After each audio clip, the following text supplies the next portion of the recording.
Então, no Salmo 68, você tem aqui: levanta-se Deus, dispersam-se os seus inimigos. Citação de Números 10. Da sua presença fogem os que aborrecem. Como se dissipa a fumaça, assim tu os dispersas. Como se derrete a cera ante o fogo, assim a presença de Deus perecem os iníquos. E Davi vai descrevendo aqui agora, né, aquela viagem de Deus pelo deserto com o povo, mas claro, fazendo uma profecia de que isso significava a viagem de Cristo no seu viver humano, desde a sua encarnação até o retornar à glória e ser entronizado à destra de Deus, para que a casa de Deus pudesse ser edificada nessa terra. Ele continua: os justos, porém, se regozijam, exultam na presença de Deus e folgam de alegria. Cantai a Deus, salmodiai o seu nome, exaltai o que cavalga sobre as nuvens. Senhor é o seu nome. Exultai diante dele. Já é a expressão hebraica usada aqui. É uma abreviação do nome Yahweh, né? O nome Javé. Já é seu nome. Exultai diante dele. Pai de órfãos e juiz de viúvas é Deus em sua santa morada. Deus faz que o solitário more em família. Tira os cativos para a prosperidade. Só os rebeldes habitam em terra estéril. Aqui está dizendo os tratos de Deus com o povo no deserto. No deserto, Deus mandou que eles se lembrassem do órfão, do pobre e da viúva. E aquele que fosse estrangeiro era para ser recebido em paz entre eles, porque eles também haviam sido estrangeiros na terra do Egito. Eles deviam tratar assim qualquer nação durante o tempo no deserto, embora nenhuma nação veio se unir a eles, né, exceto Jetro e Zípora, né, no caso, que foram até o deserto, mas Deus disse que quando eles chegassem em Canaã, assim eles deveriam agir para com todos que fossem estrangeiros entre eles, porque Deus está ensinando o princípio da misericórdia e da comunhão para o seu povo. Mas aqui está descrevendo então esse tratamento de Deus, tirando o cativo, o solitário, para que ele more em família, durante aquele período de viagem no deserto. Quando Israel era cativo no Egito, Deus os tirou. Deus fez com que o solitário morasse em família. Deus constituiu seu povo como família.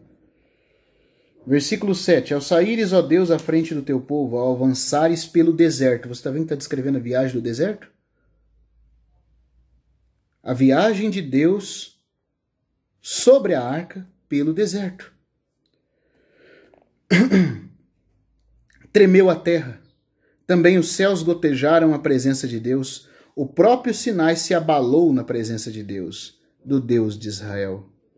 Copiosa chuva derramaste, ó Deus, para a tua herança. Quando já ela estava exausta, tu a restabeleceste. Aí habitou a tua grei em tua bondade, ó Deus.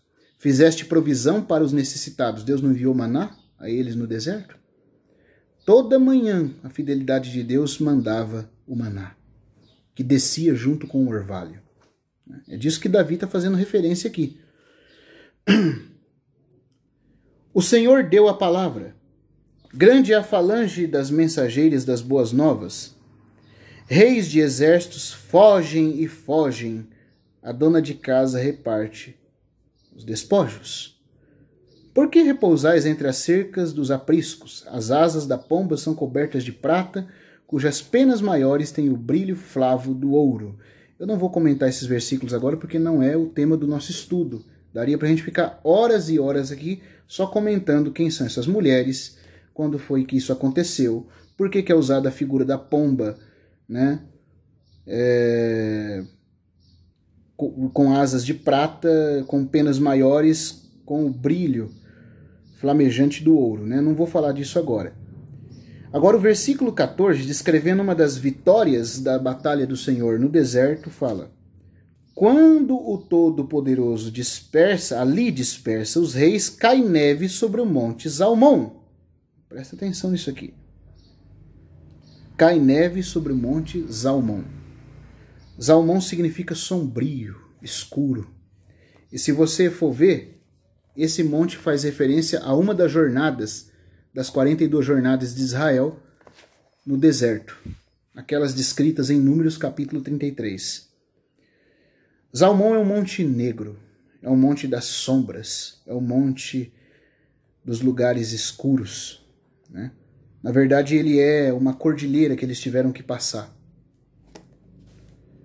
de montanhas, e eram sempre escuras aquela região. Eu chamei a atenção disso, para esse detalhe, porque nós vamos ter que tornar aqui depois. Mas o versículo 15 continua. O monte de Deus é Bazã, serra de elevações é o monte de Bazã. Por que olhais com inveja, ó montes elevados, o monte que Deus escolheu para a sua habitação? O Senhor habitará nele para sempre.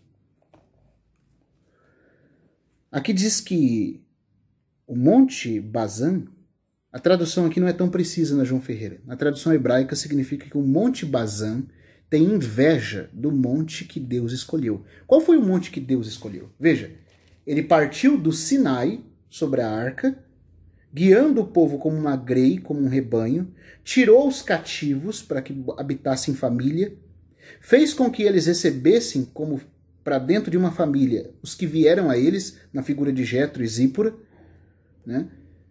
Deus está ensinando o princípio da comunhão ao seu povo nessa viagem. Deus fez provisão para eles no deserto, mandando maná, tudo isso enquanto eles viajavam, tendo a arca à sua frente, para guiá-los no deserto. Por fim, houve batalha, o Senhor venceu a batalha, o Senhor foi fiel nas batalhas do seu povo, o Senhor dispersou os inimigos do seu povo no Monte Zalmon, nas cercanias ali do Monte Zalmon, onde caiu neve naquela região, e é dito que o Monte Bazã tem inveja do monte que Deus escolheu para sua morada. Qual foi o monte que Deus escolheu para sua morada? Qualquer um que estude bem a Bíblia sabe do que Davi está fazendo referência aqui. Eu peço perdão por estar olhando aqui, às vezes eu tenho que ficar olhando para a câmera e eu nunca acostumei com esse detalhe. Então, irmãos e os que assistem, me perdoem, tá? Eu estou me acostumando ainda a ter que olhar para o ângulo certo aqui. Mas voltamos lá. Qual é o monte que Deus escolheu para sua habitação? Onde que fica esse monte? Nós sabemos. É o Monte Sião. É o Monte Sião, que é uma colina que fica no complexo de montanhas em Jerusalém. Esse complexo de montanhas chama Moriá. E uma das colinas do Moriá é o Monte Sião, onde o templo foi edificado. Na verdade, propriamente dito, na Ira de Ornã, né, que é uma colininha sobre o Monte Moriá. O Monte Sião é uma outra fortaleza do lado da Ira de Ornã, um pouco mais para baixo. Então é como se tivesse aqui o Monte Moriá, né, um complexo de montanhas. A colina mais alta é o Monte Calvário. Você abaixa mais um pouco, você tem aqui a Ira de Ornã, né, nessa região aqui, e um pouco mais abaixo tem a fortaleza de Sião, que Davi tomou e fez de sua residência. Só que, como o irmão Christian Shen salienta muito bem nos estudos dele a respeito de Zacarias, e também no livro Duplo Chamamento, o princípio de Sião é um princípio que se expande, porque Sião representa a vontade de Deus. Ali estão os tronos de Davi, o trono do ungido de Deus. Porém, Sião está o trono de Davi, e Davi representa o rei que é segundo Deus, o ungido de Deus, a vontade de Deus. Então Sião representa aquele ponto aonde a vontade de Deus é feita e a autoridade de Deus, representada em Davi, é mantida. Por isso Sião nunca envelhece. Você nunca vê na Bíblia uma nova Sião. Você vê uma nova Jerusalém. Jerusalém decai, mas Sião não. Sião é aquele lugar que Deus escolheu como ponto de referência eterna da sua vontade na terra. E como a vontade de Deus não é uma coisa que deve ficar limitada e circunscrita a um lugar específico, você vê que depois, não só a fortaleza de Sião, em Jebus, onde Davi conquistou e fez sua residência real, é chamada de Sião, né? Não só essa fortaleza de Sião, mas até a própria Eira de Ornã, que está um pouco adiante, um pouco acima, também é chamada de Monte Sião. Então, o lugar onde o templo foi edificado na Eira de Ornã é Sião, e o lugar onde estão os tronos de Davi também é Sião. E um pouco mais acima disso, a montanha do Calvário. E tudo isso no complexo de montanha chamado Moriá. Então, no Moriá, a vítima foi imolada, no Moriá o templo foi levantado, no Moriá o reino foi firmado. Os 3 temas principais da Bíblia: cruz, corpo e reino. Então esses 3 temas principais da Bíblia, né, cruz, corpo e reino, aparecem sobre aquela montanha, aquele complexo de montanhas, o Moriá. Porque como Isaac foi oferecido sobre o Moriá, o Senhor Jesus foi oferecido sobre o Moriá, no Monte Calvário, que é uma das elevações do Monte Moriá. Como, né, o templo foi edificado na Eira de Ornã sobre o Monte Moriá, a igreja também foi gerada no Monte Moriá, porque aonde o Senhor Jesus morreu e o seu lado foi aberto, né, vertendo sangue e água, foi onde a igreja foi gerada. Então a igreja também foi gerada sobre o mesmo Monte Moriá, em Cristo, enquanto ele estava ali sobre aquela montanha. E é também aonde Davi teve seu trono, no Monte Moriá, na colina de Sião, um pouco abaixo da Eira de Ornã, que depois também se torna uma continuação de Sião. Na colina de Sião, na montanha de Moriá, onde Davi teve seu trono, é onde o Senhor Jesus, quando voltar em glória, vai assentar e governar sobre o seu trono, o trono de Davi, seu pai, que está prometido em Lucas 1, quando o anjo Gabriel fala para Maria que Deus dará ao Senhor Jesus o trono de Davi, seu pai. Ele vai se assentar ali e governar sobre a nação de Israel, e de Israel sobre o mundo inteiro, no reino milenar. Então, cruz, corpo e reino, o corpo que é o templo, tudo isso está sobre uma montanha, o complexo de montanhas do Moriá. Deus escolheu o Monte Sião sobre o Monte Moriá como a sua morada para sempre. E Bazã, o monte elevado, está com inveja. Inveja do monte que Deus escolheu. Que coisa impressionante, né? Aí o versículo 17 fala: os carros de Deus são 20.000, sim, milhares de milhares. No meio deles está o Senhor. O Sinai tornou-se em santuário. O Sinai era o santuário de Deus no começo da viagem. Mas, né, nós estamos descrevendo aqui Davi faz uma digressão para mostrar que enquanto Deus estava nas suas viagens entre os seus carros de guerra do povo de Israel,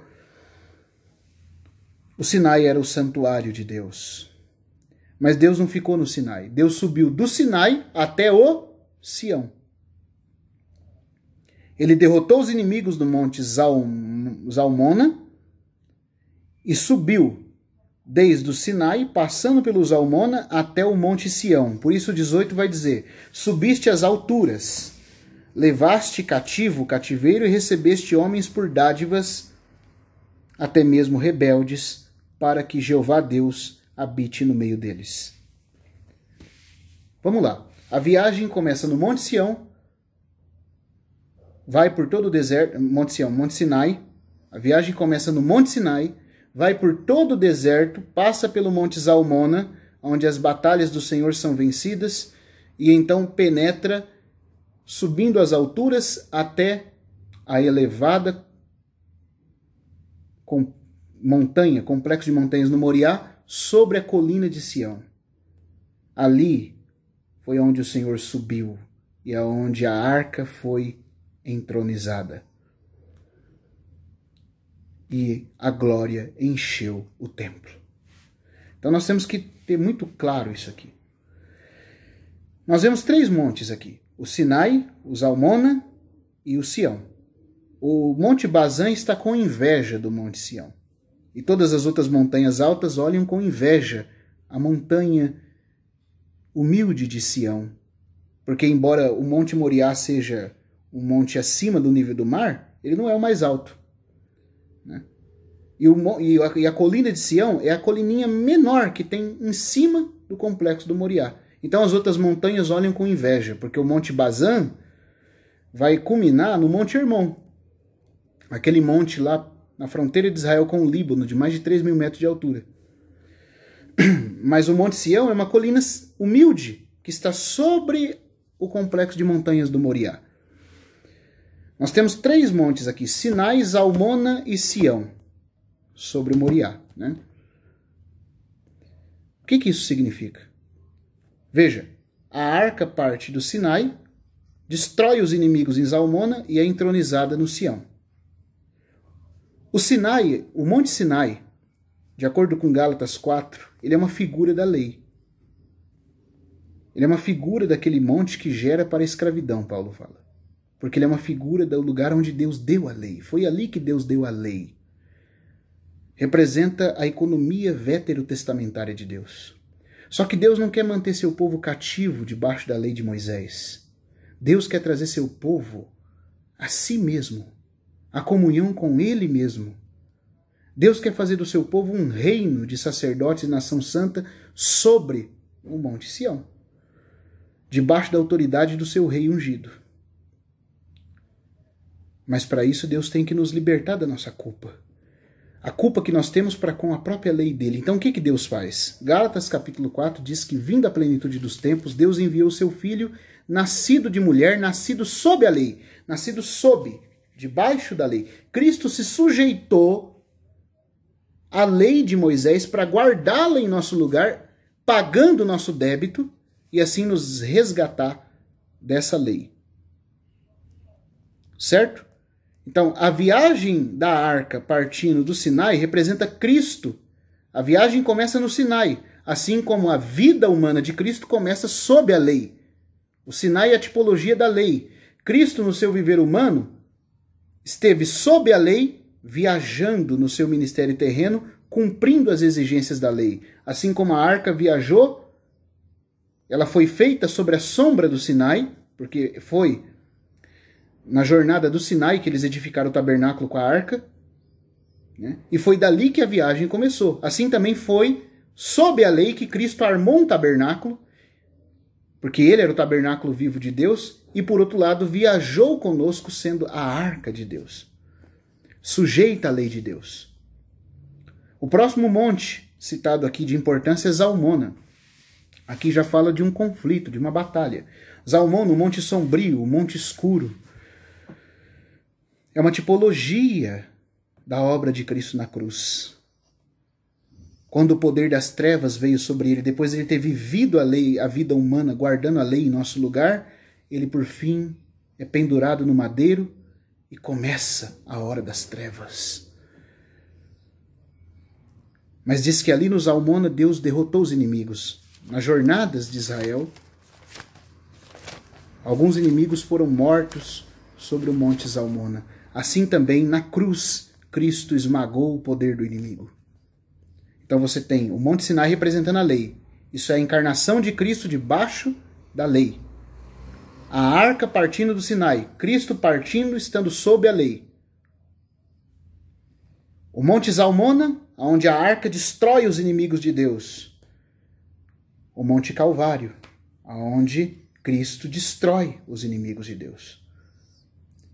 Mas não fica no Calvário.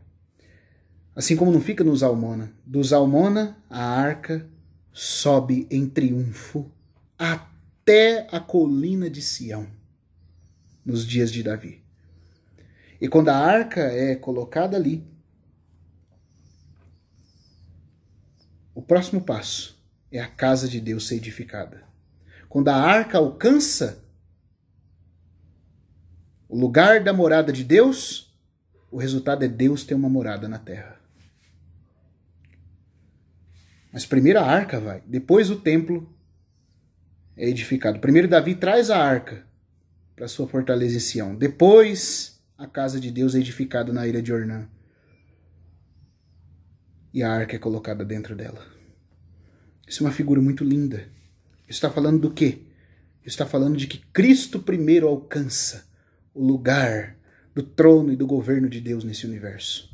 Depois de se sujeitar à lei, a arca partindo do Monte Sinai, Cristo vindo na plenitude dos tempos sob a lei, vive uma vida humana perfeita, destrói o inimigo, assim como a arca destruiu os inimigos no Monte Zalmona, ele destrói os inimigos no Monte Calvário, e assim como a arca continua de Zalmona, indo até o Monte Sião, assim Cristo ascende e alcança o Monte Sião celestial no céu. Eu não sei se vocês estão conseguindo acompanhar. Que maravilhosa história. A história do triunfo de Deus. Primeiro do triunfo histórico com Israel, mas que é uma analogia, que é uma alegoria do triunfo de Cristo profetizado na história da jornada da arca. A arca começa no Sinai, passa pelos Zalmona e chega até o Sião. Cristo se encarna sob a lei, cumpre a vitória sobre a força das trevas na cruz e sobe até o Monte Sião celestial, nos céus. Porque existe um Monte Sião na terra, mas existe um Monte celestial, o Monte Sião celestial nos céus, do qual o Monte Sião na terra é só uma figura. Então, irmãos, nós temos esses fatos. A história da jornada e da vitória da arca e da entronização da arca no Monte Sião. E a consequência disso, o templo de Deus erigido na terra. Né? Aqui também, isso é um fato histórico que Davi está narrando, profetizando a respeito de Cristo, porque Paulo vai aplicar toda essa história da jornada da arca a Cristo, de quem a arca é só uma figura. E para provar que isso está se referindo ao próprio Deus na viagem, ao próprio Cristo, que viajou com o povo de Israel naquela arca, sobre aquela arca, tipificando a sua própria viagem sendo profetizada nisso, a viagem verdadeira que ele fez, agora não do Sinai para o Zalmon e do Zalmon para o Sião, mas da lei para o Calvário, do Calvário para a glória. Para demonstrar que isso realmente está tipificado aqui, por esse contexto histórico da viagem da arca e da vitória sobre os inimigos, da eternização da arca, para mostrar que isso está tipificado aqui e retratado, não só tipificado pela viagem histórica, mas retratado de modo explícito. O versículo 18 fala, subiste. Ora, quem é o subiste aqui? O próprio Deus. Subiste às alturas, levaste cativo o cativeiro, recebeste homens por dádivas, até mesmo rebeldes, para que o Senhor Deus habite no meio deles. Quando foi que isso aconteceu? Na história da arca, aconteceu quando a arca subiu e foi entronizada no Monte Sião. Só que aqui está falando que Jeová estava subindo. E Paulo, agora em Efésios 4, aplica isso à ascensão de Cristo. Porque assim como a arca subiu ao Monte Sião histórico lá em Jerusalém, Cristo subiu ao Monte Sião verdadeiro diante de Deus nos céus. Onde está o verdadeiro trono de governo. A arca subiu onde estava o trono de Davi. Cristo subiu onde está o trono de Deus. A viagem da arca é só uma figura da viagem de Cristo. A arca começa no Sinai, vai para o Zalmon, do Zalmon para Sião. Cristo começa sob a lei, ele se encarna em obediência a Deus, se sujeita à lei de Deus para guardá-la em nosso lugar, isso é o Sinai. Por fim, ele derrota o inimigo na cruz, no Calvário, isso é o Zalmon. E por fim ele é entronizado à destra de Deus nos céus, no verdadeiro trono de governo, à destra de Deus no Monte Sião celestial. Só que aqui é dito que quando ele subiu, né, ele levou cativo o cativeiro. Como nós vimos, essa linguagem é uma figura, é uma linguagem que retrata, que figura um general vitorioso trazendo inimigos cativos. Não tem nada a ver com o que se aplica por aí. e recebeste homens por dádivas. Né? Se a gente olhar Efésios 4 agora, eu queria chamar a atenção para esse texto. Paulo coloca assim: quando ele subiu às alturas, levou cativo o cativeiro e concedeu dons aos homens. Olha que interessante. O que Paulo fala em Efésios 4 está um pouquinho diferente do que está no Salmo 68. No Salmo 68, está dito que Deus subiu às alturas. É claro que aqui falando da arca subindo no Monte Sião e profetizando a subida de Cristo ao Monte Sião celestial, certo? Só que aqui é dito que ele recebeu homens por dádivas, por presentes, até mesmo rebeldes, para que o Senhor morasse no meio deles. Enquanto Efésios 4 está dizendo que ele subiu às alturas, levou cativo o cativeiro e concedeu dons aos homens. Lá está dizendo que ele recebeu os homens como dons, como presentes. Aqui está dizendo que ele deu os homens como dons. Que ele concedeu dons aos homens. Veja, Salmo 68 fala que ele recebeu os homens como dons, como dádivas. E Efésios 4, citando esse versículo, diz que ele concedeu dons aos homens. Você percebeu a diferença? Um fala que os homens são os dons, são os presentes. O outro, de Efésios, fala que ele deu presentes aos homens. Como é que a gente explica essa aparente diferença? Quando o general vitorioso, e para entender isso a gente tem que ir lá para 2 Coríntios capítulo 4. Capítulo 2, aliás. 2 Coríntios 2. Aqui em 2 Coríntios capítulo 2, diz assim no versículo 14: graças, porém, a Deus que em Cristo sempre nos conduz em triunfo, e por meio de nós manifesta em todo lugar a fragrância do seu conhecimento. Porque nós somos para com Deus como o bom perfume de Cristo, tanto nos que são salvos como nos que se perdem. Para com estes, cheiro de morte para a morte, para com aqueles, aroma de vida para a vida. Paulo, mais uma vez, toma a figura da linguagem militar romana aqui. O que acontecia no mundo greco-romano da época de Paulo? Quando o general vitorioso entrava, ele trazia o general vencido com os seus principais, do séquito do inimigo vencido, em uma fileira, acorrentados, né, diante do triunfo romano, naquele lugar de procissão triunfante. E o que acontecia? Aqueles que, é dito, né, os eruditos dizem que, quando isso acontecia, o general que venceu dava uma chance para aquele exército derrotado se render. Se ele se rendesse e fizesse as pazes com Roma e adotasse César como seu senhor, o que acontecia? Eles entravam cativos, mas com aroma de perfume. Com aroma de perfume. Querendo dizer que esses são vencidos, mas são vencidos, reconciliados, porque aceitaram a derrota. Então mais tarde serão libertos e se tornarão servos, né? Se tornarão súditos do Império Romano.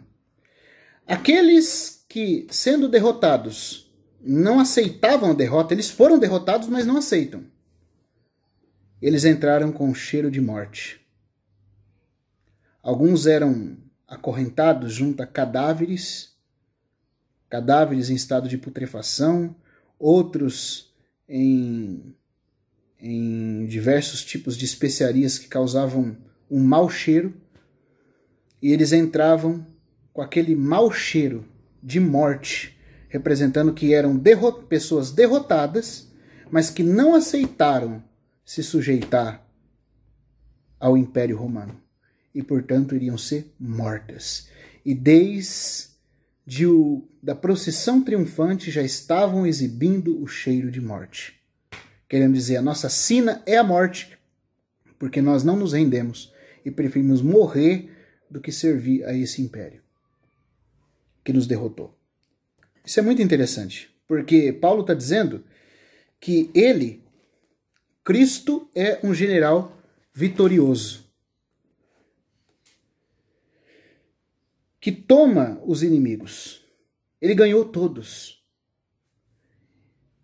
Toda a humanidade, o poder das trevas, os anjos caídos, os demônios, Satanás, foi tudo derrotado. Toda a humanidade caída foi comprada por Cristo e derrotada por ele. A vitória dele foi total sobre todos os homens, sobre o diabo, sobre os anjos caídos, sobre a morte, sobre o pecado, sobre tudo. Ele é o general vitorioso. Só que nesse desfile triunfal, assim como em Roma, havia alguns que exibiam cheiro de vida para vida, porque se sujeitavam dizendo, sim, realmente tu és o Senhor, realmente tu venceste, dizendo para aquele general vitorioso. E nós vamos servir o teu império. Nós vamos servir a César. O que acontecia com esses? Eles recebiam um aroma de vida. Eles saíam queimando incenso perfumado no cortejo. Querendo dizer, aqui estão pessoas derrotadas, mas que concordam com a derrota e se sujeitam. Paulo era um desses. Ele diz que Deus manifesta por meio deles o bom perfume, a fragrância do triunfo de Cristo. Ele está querendo dizer que Cristo, general vitorioso, o derrotou. E no seu cortejo usa Paulo como alguém que anuncia, que se orgulha em se confessar um derrotado. Assim como aqueles cativos vinham atrás no desfile, no cortejo triunfal, exibindo a vitória do general sobre ele, Paulo está dizendo, eu sou alguém derrotado, o amor de Cristo me derrotou, ele logrou a vitória sobre mim na cruz quando morreu por mim. E eu, alegremente, me declaro um cativo do seu amor e exibo por onde passo o cheiro dessa vitória. Mas a gente sabe que nem todos são como Paulo, nem todos são como os crentes, que são esses derrotados que exibem a vitória do Senhor. Alguns são como Satanás, os anjos caídos, os incrédulos, que também foram derrotados, mas não querem admitir o fato. Então, enquanto aqueles que foram derrotados e admitem o fato com cheiro de vida nesse cortejo são feitos servos do império,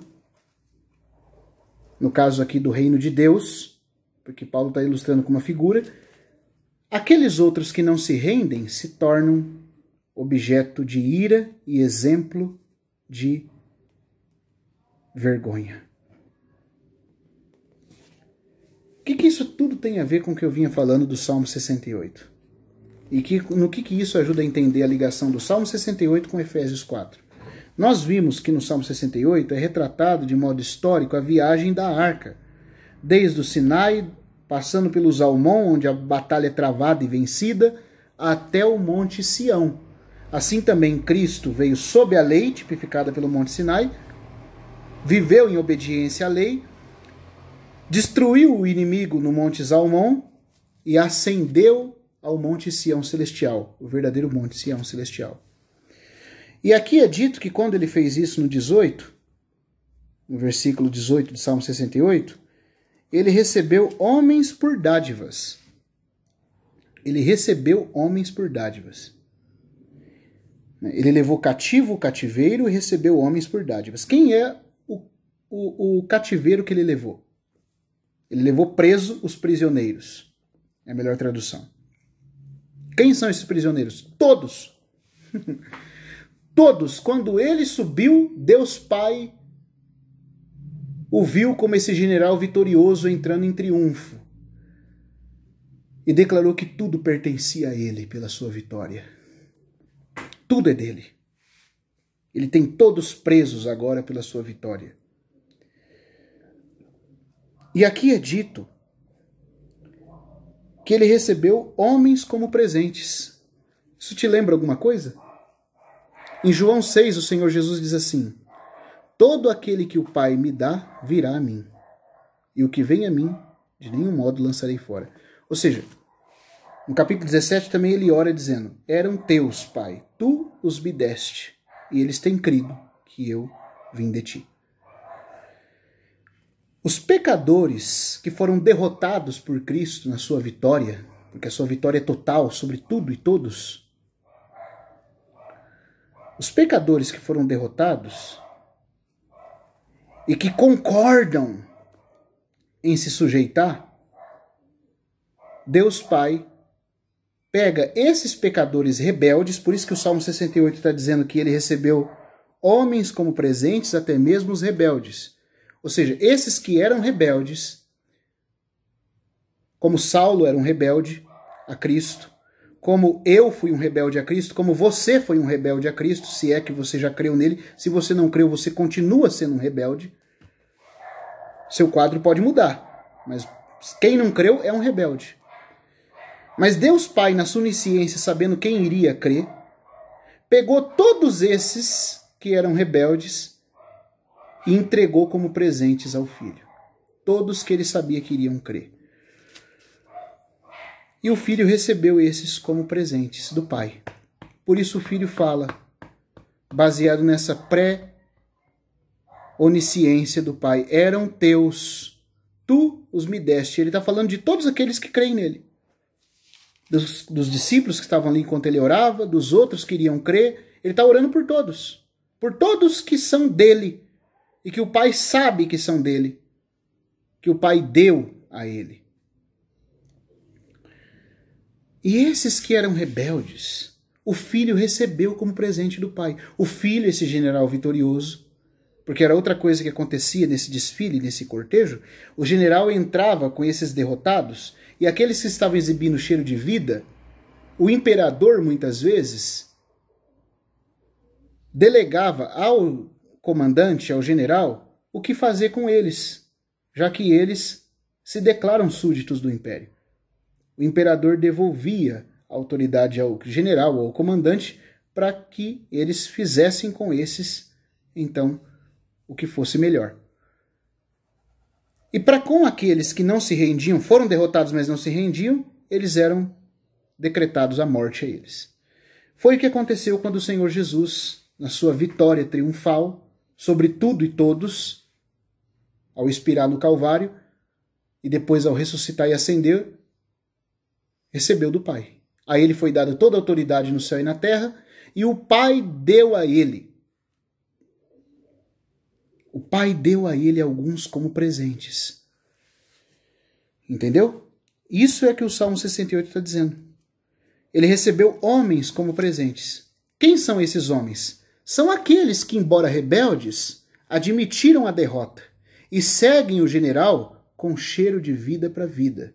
Querendo dizer, nós vamos viver, nós anunciamos vida, porque nós nos rendemos à autoridade que nos conquistou. E Paulo se orgulhava em dizer um desses: sou cativo do amor de Cristo, fui derrotado pelo seu amor e agora por onde vou exibo a derrota que esse amor me impôs.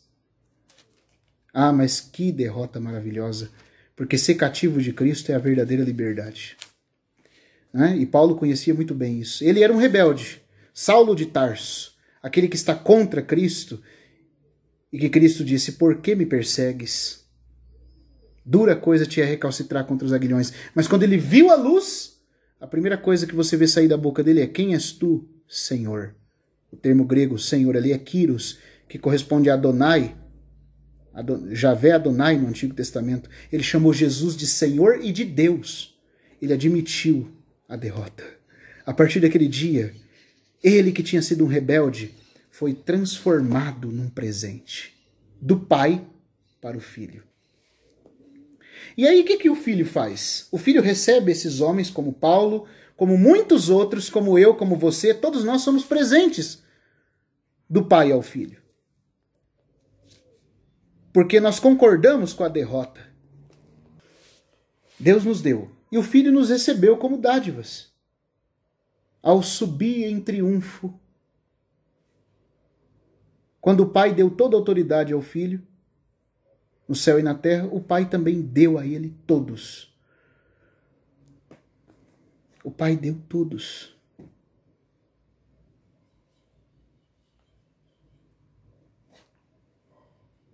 Claro que na onisciência de Deus isso já era uma coisa que é desde sempre. Mas aqui está dizendo que quando ele subiu, ele recebeu homens como dádivas, os rebeldes, mas rebeldes que entram concordando com a vitória de Cristo sobre eles. Então eles irão viver porque se sujeitam àquele que os conquistou.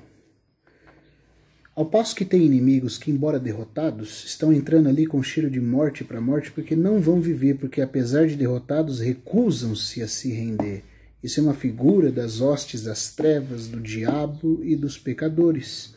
Mas todos foram capturados por Cristo como prisioneiros e levados diante de Deus. Quando Cristo venceu, todos foram capturados e levados diante dele. Você pergunta, como que isso aconteceu? Não sei. Isso é um fato espiritual que se deu no universo. E agora, aqueles que concordam com a derrota, que são derrotados e se voluntariam como cativos do amor, exibem cheiro de vida para a vida. Por onde passam, exibem a fragrância de Cristo e da vitória de Cristo. Os que não fazem isso exibem já cheiro de morte para morte. À medida em que Cristo é proclamado, ou um cheiro de vida sai, ou um cheiro de morte. Mas ninguém consegue ser indiferente à vitória de Cristo. Todos vão ter um dos dois cheiros. E no que isso, como eu estou falando, explica, né? Tudo aquilo que a gente falou ali de Salmo 68, 18 e Efésios 4, né? 4, versículo 8. Da seguinte forma, Salmo 68 fala que o Senhor, Jesus, tipificado pela arca, a arca subiu ao monte Sião, foi entronizado ali e fez com que o templo fosse edificado para que Deus pudesse morar com os homens. Né? E Deus até mesmo recebesse homens por dádivas. Agora, no capítulo 4 de Efésios, falando de Cristo, de quem a arca era só uma figura, quando ele ascende aos céus, vitorioso, ele leva cativo o cativeiro, ele leva preso os seus prisioneiros de guerra. Essa é a ideia do texto. Acho que se você acompanhou o vídeo até agora você entende o significado do que Paulo está dizendo ali. Que Cristo foi vitorioso, ele é a verdadeira arca que adentrou a verdadeira presença de Deus no Monte Sião Celestial. E sendo a arca e ao mesmo tempo esse general vitorioso, porque Paulo funde as duas, né, práticas, tanto a prática que se deu com a arca, entronizando-a no Monte Sião, como a do general vitorioso que entra conquistando os derrotados.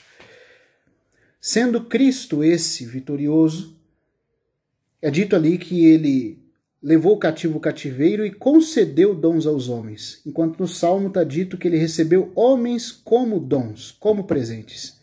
Então ele recebeu os homens como presentes, como dons, como dádivas, ou foi ele que deu dons e dádivas aos homens? Qual das duas que está certo? As duas coisas. As duas coisas estão certas. Por quê?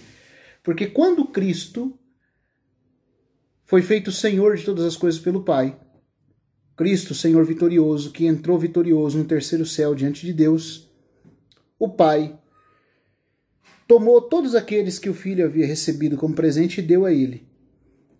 Daqueles que concordaram com a derrota, o Filho não só recebeu como presente do Pai, o Filho transformou esses que foram derrotados pelo seu amor em presentes para os homens.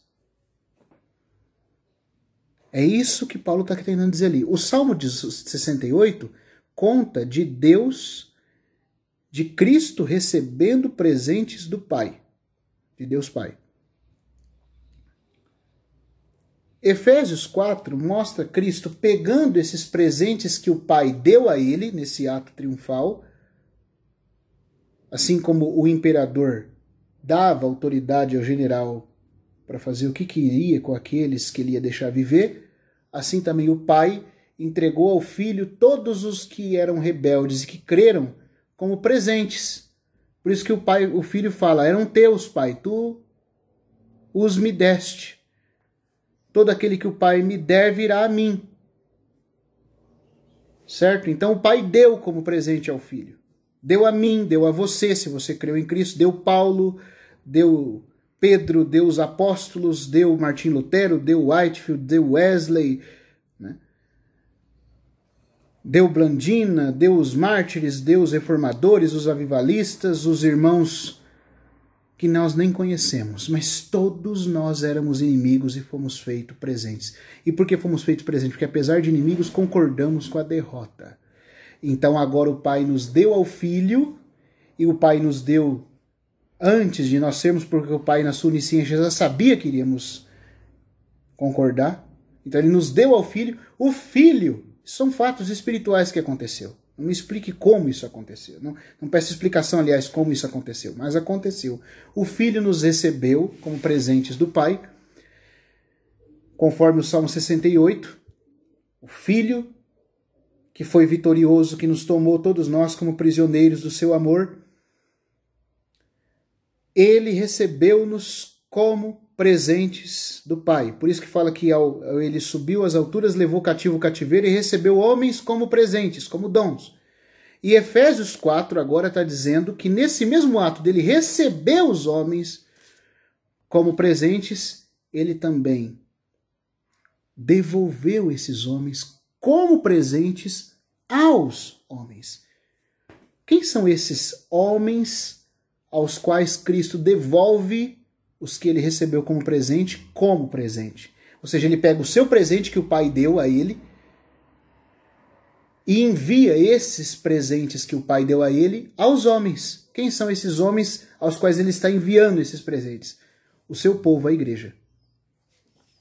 Porque esse é o contexto de Efésios 4. E eu quero que você leia comigo aqui para a gente poder concluir. É porque quando fala a palavra dom, crente, principalmente, com respeito aqui, mas principalmente os irmãos da linha pentecostal, pensa que dom é só aquilo que está em Coríntios 12. Dom significa dádiva, presente, algo dado. Isso é um dom. Agora, tem os dons do Espírito Santo, tem os dons da graça, e tem o que em Efésios 4 pode se chamar de homens dons. Porque os homens mesmos são dons. O próprio Senhor Jesus já havia dito que os crentes que creem nele são dons que o Pai deu a ele. Presentes. São presentes do Pai ao Filho. É que a palavra dom tem que sair da nossa cabeça, amados irmãos e todos os aí que me assistem. A palavra dom já se liga a algo miraculoso. Não, a palavra dom significa presente. Um presente dado. Agora, pode ser que seja um presente do Espírito Santo, como um dom miraculoso, pode ser que seja presente da graça de Deus, como os dons de serviço, de hospitalidade, de diaconia, de misericórdia, que aparece em Romanos 12, que, aliás, quase nenhum crente gosta de ler, porque aquilo ali não chama atenção, mas são dons também da graça, dons de vida. E tem os homens, as pessoas em si mesmas, como presentes de Deus. São muitas as categorias de dons. Mas aqui em Efésios 4 são os próprios homens dotados espiritualmente que Deus fez deles dons para o corpo de Cristo. Ou seja, a ideia é que Cristo, o general vitorioso, entrou com todos nós na presença de Deus, cativos do seu amor, cheirando o cheiro de vida para vida. Certo? Ele levou todos nós. E o Pai disse: Filho, esses são os que irão crer em ti. Eu te dou como presente. A ti. Por isso que o Senhor Jesus fala: todo que o Pai me der virá a mim. É presente do Pai ao Filho. E aqueles que, sendo cativo da derrota, cativo de Cristo na derrota que sofreram do amor que os derrotou, que sendo feito presentes ao Filho, o Filho pega algumas dessas pessoas e transforma elas em presente para os homens do seu povo, para a igreja. Quem são esses homens presentes? Esses homens dons que Cristo dá ao seu povo, à igreja? são os que Paulo vai mencionar aqui: apóstolos, profetas, evangelistas, pastores e mestres. São homens dotados, dados pelo Senhor ao corpo de Cristo. Assim como a cabeça, né? Você sabe que quando o feto está sendo formado no útero da mãe, a cabecinha do bebê, a primeira coisa que aparece de lá vai se formando os outros membros. É como se a cabeça, então, fosse a que organizasse e distribuísse os membros. Então, a cabeça, o Senhor Jesus, o cabeça do corpo, é Ele quem vai colocando os membros nos seus devidos lugares e presenteando o corpo com todo o suprimento que há nele, que ele recebeu de Deus. Ele recebeu tudo de Deus. E ele recebeu homens como dádivas. E ele envia homens dotados como presentes aos demais homens do seu povo. Isso é algo maravilhoso. Por isso que Efésios 4 está dizendo aqui: e a graça foi concedida a cada um de nós segundo a proporção do dom de Cristo. O dom de Cristo aqui é o dom que pertence a Cristo, é o presente que pertence a Cristo. Quem é o presente de Cristo? Se você olhar tudo que a gente já falou do Salmo 68, tudo que nós já falamos do texto de Coríntios 2, 14, 15, 16 e de João 6 que a gente citou aqui, os presentes de Cristo, os presentes que pertencem a Cristo, são os que creem nele, que o Pai deu a ele como presente. Esses que o Pai deu a ele como presente eram rebeldes, mas foram conquistados pelo amor de Cristo, derrotados, feitos prisioneiros do amor de Deus. E concordaram com a derrota. Então agora o Pai pega esses que concordaram com a derrota, que são prisioneiros, são vencidos na cruz de Cristo, mas concordam em ser derrotados pelo amor. E o Pai devolve eles ao Filho como presente. E o Filho faz o quê? De acordo com o Salmo 68, ele recebe esses como presentes do Pai. E o que ele faz? Esses que são presentes dele, são dons dele, dons que pertencem a Cristo, são presentes de Cristo.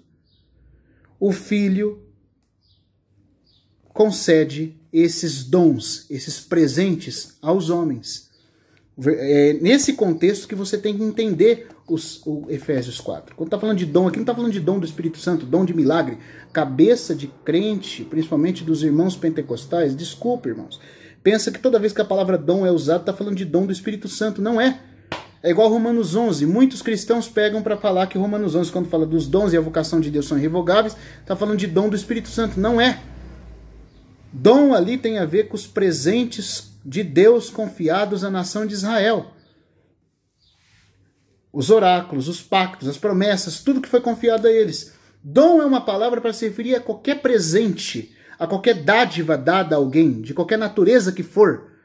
A diferença é que dom do Espírito Santo é algo miraculoso, mas existem os dons de vida, os dons da graça, os dons intransferíveis de Israel e existem os homens dons. Porque o Salmo 68 diz que os homens são dons. O Salmo 68, da onde Efésios 4 está sendo tirado. Você não pode ler Efésios 4 sem considerar o contexto do Salmo 68, amado irmão. O Salmo 68 está dizendo bem claro que os homens são dons.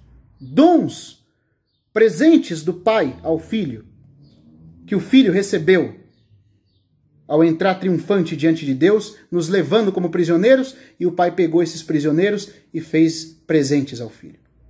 Filho, você logrou a vitória sobre eles, eles são teus agora. Aí o Filho fez o quê? Pegou esses que eram presentes do Pai a ele, dons do Pai a ele, e deu aos homens. E a graça foi concedida a cada um de nós segundo a proporção do dom de Cristo, do presente de Cristo. Ou seja, Paulo está falando de nós quem? Dos apóstolos.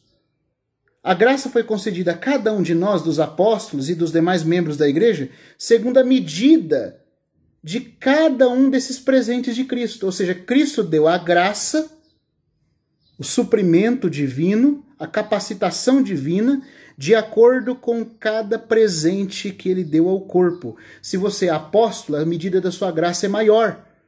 A graça vem conforme o presente que ele te fez ao corpo. Talvez ele fez de você um apóstolo para o corpo. talvez ele fez de você um profeta, talvez ele fez de você um mestre, talvez ele fez de você um pastor, talvez ele fez de você um evangelista, talvez ele fez de você um socorro, governo, presbítero.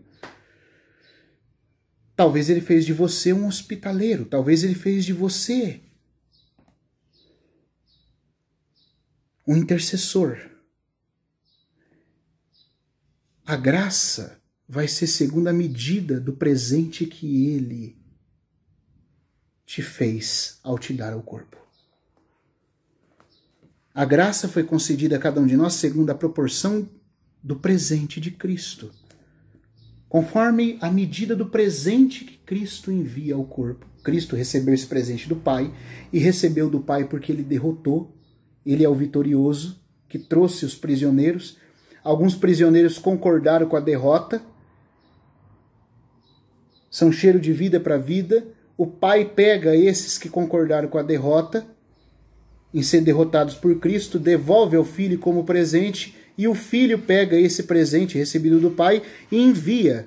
Esse é o dom de Cristo, é o presente de Cristo. Cristo pega esse presente que é dele e envia aos homens, como presente aos homens, para poder edificar o corpo de Cristo.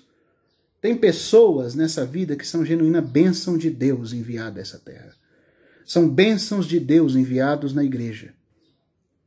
Homens dos quais o mundo não é digno. Pessoas dos quais o mundo não é digno. É nesse sentido que Efésios 4 está falando de ele subir às alturas e levar cativo o cativeiro. É a linguagem de um general vitorioso que derrotou os inimigos. E ao derrotar os inimigos, ele recebeu esses inimigos como presentes do rei, no caso aqui é Deus Pai, e aqueles que iriam viver porque concordaram com a derrota, ele transforma eles em um presente, não dele só, mas compartilhado por ele com os demais homens. E o que eles vão fazer ao ser compartilhado com os demais homens? Por isso que o versículo 10, 9 e 10 fala assim, ora, o que quer dizer? Subiu, senão que também havia descido às regiões mais inferiores da terra. Ora, aquele que desceu é também o mesmo que subiu acima de todos os céus para encher todas as coisas. E ele mesmo concedeu uns para apóstolos. Você está vendo que o dom de Cristo aqui, que de acordo com o versículo 8, citando do Salmo 68, é o presente que Cristo deu aos homens, e esse presente já é um homem dotado. O homem dotado é o presente que ele enviou aos demais homens. Homem dotado, que quer dizer, um homem dom. Ou, para falar outra linguagem, uma bênção, um vaso escolhido. E ele envia esse vaso escolhido, esse homem dom, esse presente que é dele, que ele recebeu do Pai, ele envia aos homens. Mas envia para quê? Ele os envia concedendo eles como apóstolos, outros como profetas, outros como evangelistas e outros como pastores e mestres, com vistas ao aperfeiçoamento dos santos. É para pegar os demais homens, a quem ele está presenteando, e transformar eles também em obreiros de Deus. Para que cada um exerça a obra do seu ministério, para a edificação do corpo de Cristo. Então, é no contexto da vitória de Cristo e do compartilhar de Cristo dessa vitória, transformando esses derrotados em dons ao corpo, que o Salmo 68 está profetizando e que está sendo usado por Paulo em Efésios 4. Entendeu? Agora, é claro, tem alguns que Cristo derrotou que não concordaram em ser derrotados. Esse é Satanás, os demônios, os anjos caídos, os incrédulos que vão ser jogados no lago de fogo e qualquer outra criatura que se opõe a Deus. Esses são derrotados, não concordam. É cheiro de morte para morte. A hora que chegou que Cristo, como vitorioso, entrou diante de Deus, o destino deles foi selado. Porque não quiseram se render. Mas de qualquer jeito, a linguagem de levou cativo o cativeiro é levou preso os prisioneiros de guerra. Essa é a ideia. Por isso que aparece essa tradução na versão usada pelo irmão Lang aqui, a versão NVI, né? Que a gente colocou aqui no texto do irmão Lang, que era a tradução que ele tinha também próxima em inglês, significa leva presos os teus prisioneiros. Prisioneiro de guerra. Não está falando de Cristo ir lá no Sheol, buscar os que estavam no Sheol e levar para o céu. Está falando dele derrotar a todos nós, a todos os homens, a toda a humanidade, a Satanás, aos anjos, a tudo que é antagônico a Deus. Ele venceu e levou cativo o cativeiro, levou preso os seus prisioneiros como um troféu de guerra, como o general romano fazia, de acordo com 2 Coríntios 2. Só que a diferença é que alguns vão viver e outros vão morrer. Por que alguns vão viver? Porque concordaram com a derrota. Por que alguns vão morrer? Porque não admitiram a derrota. Mas para todo aquele que admitiu a derrota, que era rebelde, de acordo com o Salmo 68, o pai tomou e deu ao filho como presente.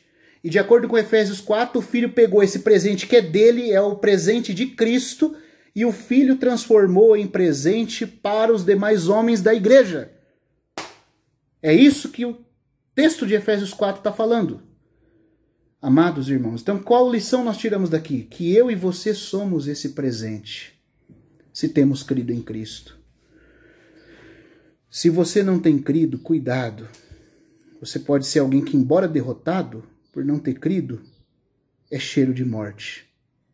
Seu destino está selado se você não creu, querido, que me assiste aí do outro lado.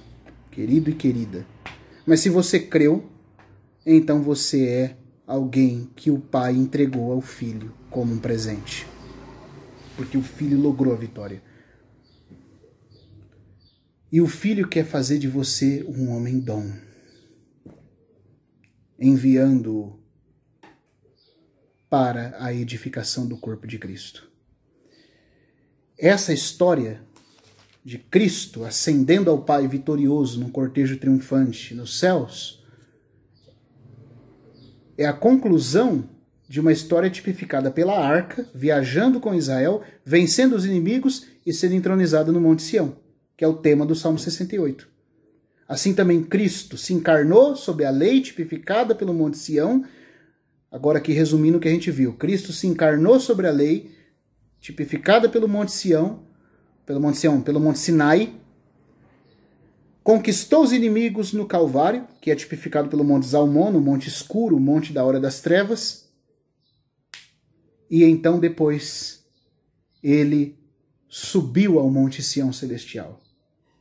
E quando ele sobe lá e envia o Espírito Santo gera o corpo de Cristo e concede muitos desses que Cristo derrotou como presentes à igreja. Esse é o assunto de Efésios 4. A vitória de Cristo, tipificado pela arca que ascende ao Monte Sião Celestial, a verdadeira arca, né? Cristo é a verdadeira arca, tipificado pela arca que subiu ao Monte Sião. Ele, a verdadeira arca, subiu ao Monte Sião Celestial. E quando ele fez isso, essa vitória fez com que ele recebesse presentes do Pai, que eram homens rebeldes, mas que concordaram com a derrota do amor de Deus sobre eles, com a derrota que sofreram, né? Com a derrota que sofreram do amor de Deus. Não a derrota do amor de Deus, a derrota que sofreram do amor de Deus. E então são feitos presentes de Cristo agora dados ao corpo de Cristo para a edificação da igreja. Amém? Espero que tenha sido de ajuda e que Deus abençoe. Nós vamos parar por aqui esse vídeo e vamos continuar. Hoje nós vimos então o verdadeiro significado de Efésios 4:8. Quando ele subiu às alturas, levou o cativo o cativeiro. Uma citação, né, baseada na história da viagem da arca, da vitória da arca de Deus, na viagem da entronização da arca no Monte Sião, na Terra Santa. Tipologia da encarnação do Senhor Jesus, da vitória do Senhor Jesus no Calvário e da ascensão do Senhor Jesus diante de Deus no Monte Sião Celestial. E quando ele entra no Monte Sião Celestial, ele entra vitorioso, trazendo seus prisioneiros, os quais somos todos nós, toda a humanidade, Satanás, tudo que é antagônico a Deus. E daqueles que são antagônicos, mas que concordaram em ser derrotados, concordaram com a derrota imposta, que o amor de Deus impôs, vão viver. E o Filho os toma como presente, de acordo com o Salmo 68, verso 18. O Filho recebe eles como dádivas, esses que concordaram. E de acordo com Efésios 4:8, o Filho os transforma em presentes e os devolve ao corpo de Cristo. Amém? Então não tem nada a ver com ir lá no Hades e tirar quem está lá, porque Davi ainda está lá, como a gente viu nos outros vídeos, e os outros ainda também estão aguardando a ressurreição. Que Deus abençoe, espero que sirva de ajuda.